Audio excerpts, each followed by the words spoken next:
नमस्कार दोस्तों, आज इस वीडियो में हम लोग विंडोज़, अभी तक जो मैंने सारा वीडियो डाला वो विंडोज़ 10 में डाला था। आज ये फर्स्ट वीडियो है जो मैं विंडोज़ 11 में डाल रहा हूँ।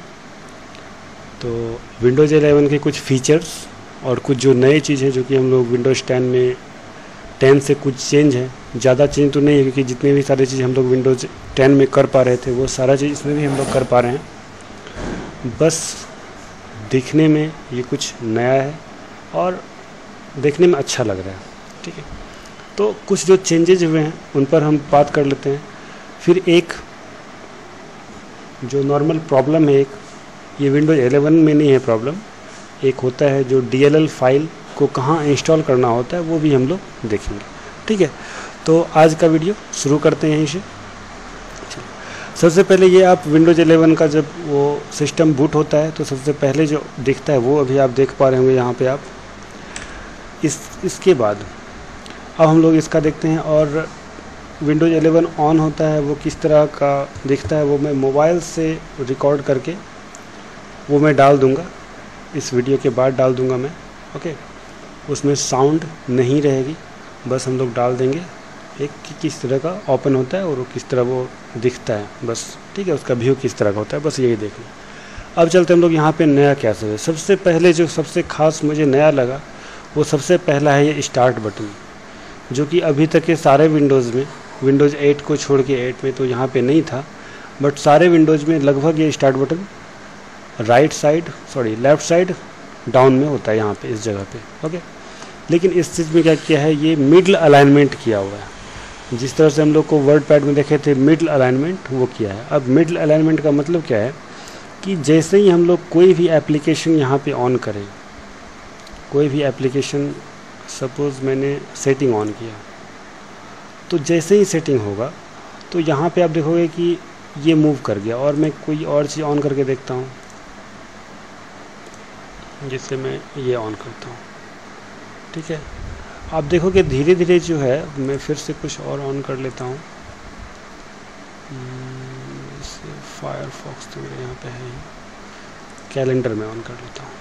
तो आप देखोगे कि यहाँ पे ये जो है, जैसे हम लोग एप्लीकेशन को ओपन कर रहे हैं वैसे वैसे ये जो स्टार्ट बार है वो लेफ़्ट साइड की ओर मूव कर रही है। उसका रीज़न बस इतना सा है क्योंकि जैसे ही हम लोग कुछ इसमें डालते हैं तो वो क्या होता है, देख लो आप यहाँ पे, ये जो अभी जैसे यहाँ पे स्नैपिंग टूल आएगा यहाँ पे ये थोड़ा सा मूव करेगा। ठीक है, वो जगह इधर जैसे फील होता है उतना ही इधर बढ़ता है। ठीक है, तो आप इतना में समझ चुके होंगे आप कि विंडोज़ 11 में किस तरह का स्टार्ट बार दिया गया है। दूसरी चेंजेस जो है यहाँ पे टाइम, जब हम लोग टाइम सेटिंग करते हैं राइट क्लिक करके या लेफ़्ट क्लिक करते हैं हम लोग, तो विंडोज़ 10 में कुछ बड़ा सा कैलेंडर खुल जाता था, टाइम भी रहता था उसमें। लेकिन यहाँ पे जब हम लोग राइट क्लिक करते हैं तो डेट एंड टाइम का अलग है, नोटिफिकेशन का अलग है, जबकि वहाँ पे नोटिफिकेशन के लिए सेपरेट था। ठीक है, तो यहाँ पे हम लोग एडजस्ट डेट एंड टाइम कर सकते हैं और इसी जगह पे नोटिफिकेशन सेटिंग भी कर सकते हैं एक ही जगह पे। ओके, तो ये थी दूसरी चेंज। अब तीसरा जो चेंज मुझे मिला, सबसे ज़्यादा चेंज वो लगा यहाँ पे, आप जब मैं राइट क्लिक कर रहा हूँ तो आप यहाँ देखो, ये जो दिखने में तो पूरी तरह से चेंज कर दिया।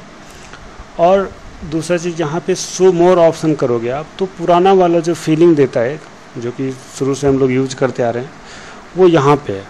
तो इससे पहले इस तरह का नहीं था, ये जिस तरह का इसमें है थोड़ा देखने में अच्छी क्वालिटी की है। और शो मोर ऑप्शन करने के बाद जो है व्यू सॉर्ट बाय रेफरेंस, यानी पुराना जो था वो अब यहाँ पे रेफरेंस दिया हुआ है।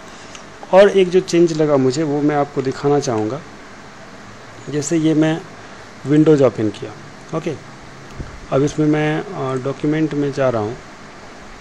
अब इस पर ये कैप्चर मैंने किया था, ये डॉक्यूमेंट है सपोज, इस पर जब मैं राइट क्लिक कर रहा हूँ तो आप देखोगे यहाँ पे कट कॉपी पेस्ट जो कि ऑप्शन है, इसका मैं से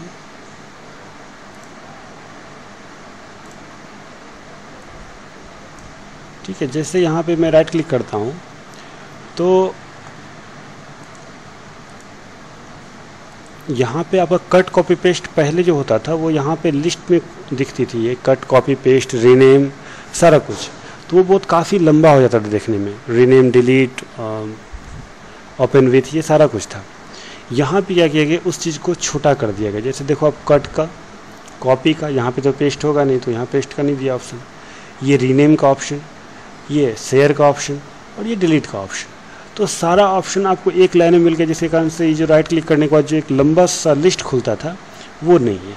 अब यहाँ भी शो मोर ऑप्शन है, तो अब ये वाला लिस्ट देख लो आप, ये पहले का लिस्ट है जो कि पहले खुलती थी। यदि आपको पहले वाला यूज करना है तो इस जगह पे आप शो मोर ऑप्शन कर सकते हो, और यहाँ से यदि आपका सारा कुछ दिख रहा है अच्छे से तो यहाँ भी कर सकते हैं हम लोग। यहाँ भी कंप्रेस टू जिप फाइल है और शो मोर ऑप्शन में भी कंप्रेस टू जिप फाइल था, ठीक है। तो यहाँ भी कट कॉपी पेस्ट यहाँ पे रहता, तो कट कॉपी यहाँ है, डिलीट यहाँ है, सब कुछ यहाँ, रीनेम सब यहाँ पे लिखा हुआ है और यहाँ पे उसको विजुलाइज किया गया है पिक्चर के माध्यम से।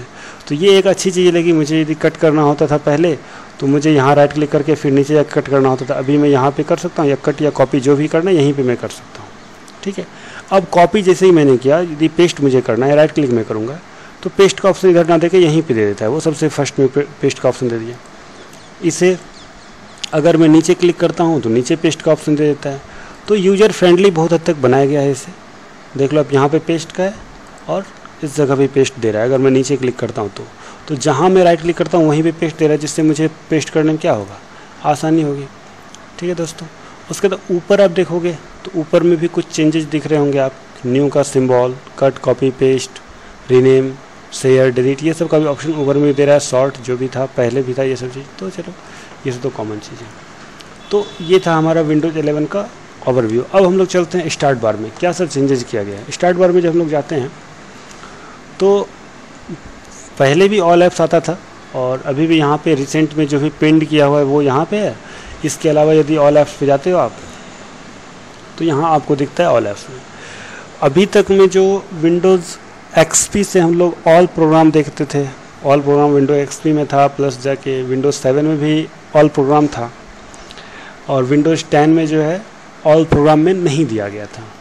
और विंडोज़ एक्सेसरीज जो कि पहले विंडोज़ 7 तक एक्सेसरीज था, फिर बाद में विंडोज़ 10 में उसको विंडोज़ एक्सेसरीज किया गया, जिसमें कि Paint, Notepad, WordPad, step recorder, ये सब जो रहता था उस चीज़ को यहाँ पे रिमूव कर दिया गया। जब आप W पे जाओगे विंडोज़ एक्सेसरीज पे, आप देखोगे कि विंडोज़ एक्सेसरीज यहाँ पे नहीं दिया गया।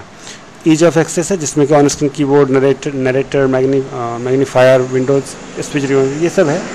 लेकिन आप यदि देखोगे कि विंडोज़ एक्सेसरीज का ऑप्शन नहीं है। तो इससे पहले ये पेंट, नोटपैड, वर्डपैड, जो भी चीज़ अभी तक पढ़े हैं वो सब कहाँ रहता था, विंडोज़ एक्सेसरीज में रहता था। तो अब कहाँ पे है वो, तो अब उससे भी अच्छा हो गया। यदि हमको नोटपैड मुझे ओपन करना था, एन पे मैं क्लिक करूँगा और नोटपैड पे क्लिक कर दूँगा, मेरा आ गया सामने, ठीक है। मुझे पेंट जो है वो देखना है तो पी पर गया, मैं पेंट पे क्लिक कर दिया, वो आ गया। वर्डपैड मुझे चाहिए तो ऑल ऐप पे गया, किसी पे क्लिक करूँगा, W पे गया, और इसी में वर्डपैड आपका नहीं है। ओके, वर्डपैड कहाँ चले गया। ओके, मैं इसे देख लेता हूँ।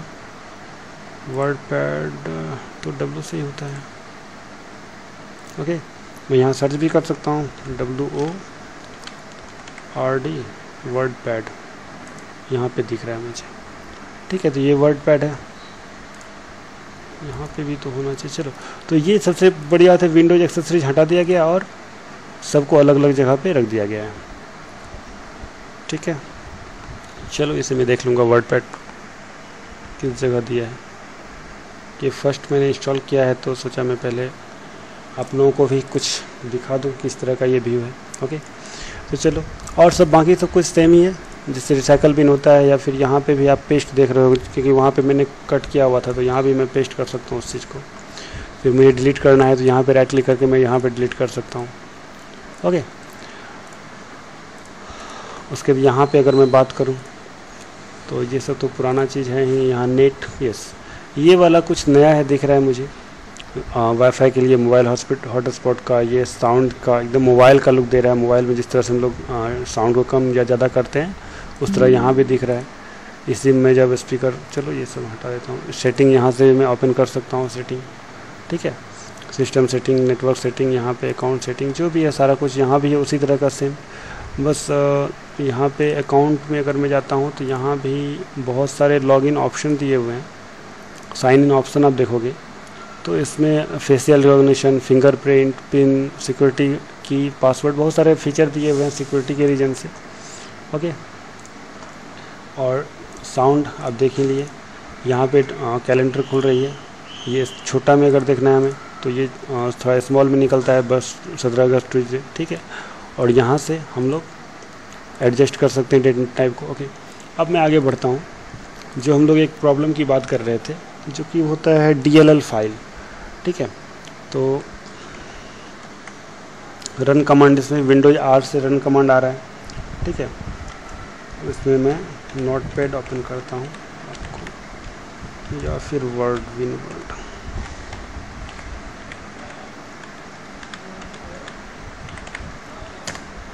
विनवर्ड में ओपन किया।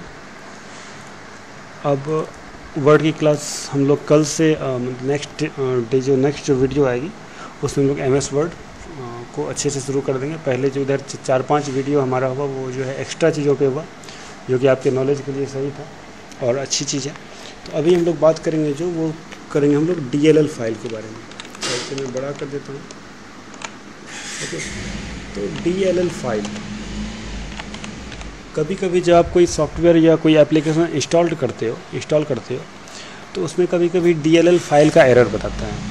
तो अभी हम लोग देखेंगे कि किस जगह पे हम लोग DLL फाइल को डाउनलोड कर, किस जगह से DLL फाइल को डाउनलोड करके किस जगह रख देंगे जिससे कि हमारा वो प्रॉब्लम सॉर्ट आउट हो जाएगा, ठीक है। तो DLL फाइल सिस्टम फाइल होते हैं। ओके, तो अब मैं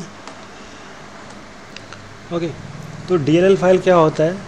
A DLL file is a library that contains code and data that can be used by more than one program at the same time। मतलब आपका एक ही समय में बहुत सारा प्रोग्राम उस फाइल का यूज करता है। ओके, तो कभी कभी कोई फाइल मिस हो जाता है जिसके कारण से कोई एप्लीकेशन डाउनलोड नहीं होता, या फिर कोई एप्लीकेशन रन नहीं करता, इंस्टॉल होने के बाद भी रन नहीं करता। तो ये सब प्रॉब्लम को सॉल्व करते हैं, ठीक है। तो सबसे पहला बात है कि हम लोग जो है कहाँ से इस चीज़ को डाउनलोड करें। DLL फाइल, सपोज कोई भी DLL फाइल हो तो उसे हम लोग कहाँ से डाउनलोड कर सकते हैं, किस वेबसाइट से। मैं वेबसाइट की लिंक मैं दे दूँगा, आप नॉर्मली गूगल पे सर्च कर सकते हो, ठीक है। तो आप नॉर्मली जो है इस पे गूगल पे आप सर्च कर सकते हो, जिससे मुझे लिखना है DLL फाइल डाउनलोड। ओके, और ये जो वेबसाइट आपको दिख रही होगी www.dll-files.com, इसी पे मैं जाऊंगा। और यहाँ पे आपको जिस भी DLL फाइल को डाउनलोड करना हो आप यहाँ पे सर्च कर सकते हो, ठीक है। एक जो एरर था वो मैं देख ले रहा हूँ, उसी चीज़ को मैं फिर से डाउनलोड कर लेता हूँ, htdol करके, ठीक है। क्या था वो? htdol, ठीक है। तो htdol था, इसे मैं सर्च कर लेता हूँ। इसे सर्च करने के बाद मेरे पास यहाँ पे htdol फाइल आ गया। अब मुझे यहाँ क्या करना है, इसके बारे में सारा कुछ दिया हुआ है, इसके बारे में ये क्या है, क्यों है, एरर कहाँ से आ रही है, और इसे हम लोग नीचे यहाँ पे डाउनलोड कर सकते हैं। ओके, आप डाउनलोड कर लो इसे।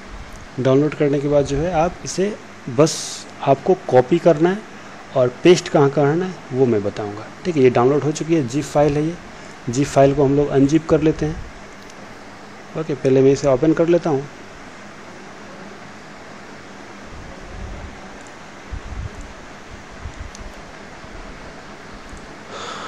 ओके, अब देखो, अब यहाँ डाउनलोड में क्या, मैं यहाँ पे डाउनलोड हुआ है। अभी इसे मैं क्या करता हूँ, अनजिप कर लेता हूँ। एक्सट्रैक्ट ऑल है, यहाँ भी ऑप्शन है, आप यहाँ से भी कर सकते हो और मोर ऑप्शन में जाके भी कर सकते हो, ठीक है। ये मेरा हो गया। ओके, इस जगह पे आप हो गया। अब इससे ही मुझे बस htdol को मुझे क्या करना है, कॉपी करना है, कट भी कर सकते हो, और डालना कहाँ पे है, इसे कॉपी करके पेस्ट कहाँ करना है वो अभी मैं बताऊँगा, वो बस देख लेना है। आपका सिस्टम 32 बिट का है या 64 बिट का, दोनों का अलग अलग जगह होता है। आपको मैं बता दूं, सबसे पहले आप यहाँ पे प्रॉपर्टीज़ में जाके आप ये चेक कर लेना है आपको यानी माई दिस पीसी यानी माई कंप्यूटर या दिस पीसी, यदि उसमें जाके प्रॉपर्टीज जाना है, प्रॉपर्टीज में जाके आपको ये समझ में आ जाएगा आपका जो विंडोज़ है वो 64 बिट है या फिर 32 बिट है। तो यहाँ पे आप देख पा रहे होंगे 64 बिट है। ओके, तो 64 बिट और 64 बिट में आपको डालना है। तो 64 बिट कहाँ होता है और ये कहाँ होता है, दोनों चीज़। तो सबसे पहले माई कंप्यूटर हम लोग खोलते हैं, जो दिस पीसी बन चुका है। इसमें सी ड्राइव में जाना है, मुझे विंडोज़ में जाना है, और इसी में आप जब ढूंढोगे तो आपको मिलेगा 64 बिट के लिए आप लोग ध्यान रखना SYSWOW64। इसे मैं यहाँ पे लिख देता हूँ बड़े साइज में ताकि आपको याद रहे। SYS ओके WOW और 64, ये 32 बिट के लिए है, सॉरी 64 बिट के लिए ये है। इस फोल्डर में जाके आपको यहाँ पे इस फोल्डर में जाना है और जिस भी DLL फाइल को आप चूज किए हो वो इसमें डाल लेना। आप देखोगे यहाँ पे सिर्फ DLL फाइल ही जो कि सिस्टम के लिए ज़रूरी होता है, वो सारा DLL फाइल इसमें होता है। आप एक्स्ट्रा डाल सकते हो, जैसे आप देख पा रहे हो 2926 यहाँ पे ऑलरेडी है, और इसमें आप नया जो भी है उसे आप पेस्ट कर सकते हो। तो मैं इसमें पेस्ट नहीं कर रहा हूँ क्योंकि ये जब एरर आता है तभी आप इसमें डालना है, ऐसे नहीं डालना है, ठीक है। और दूसरा ये हो गया 64 बिट। मेरा सिस्टम 64 बिट का है, इसलिए मुझे 64 ये SYSWOW64 में डालना है। यदि आप लोगों का सिस्टम 32 होगा तो आप सिंपल सिस्टम 32 लिखा हुआ रहता है इसमें। आप देख लो यहाँ पे सिस्टम 32 सेम है। इसमें कम आइटम है क्योंकि ये मेरा 32 बिट, सॉरी इसमें भी है, तो इसमें भी DLL फाइल भरे हुए हैं। तो आपका यदि सिस्टम 32 बिट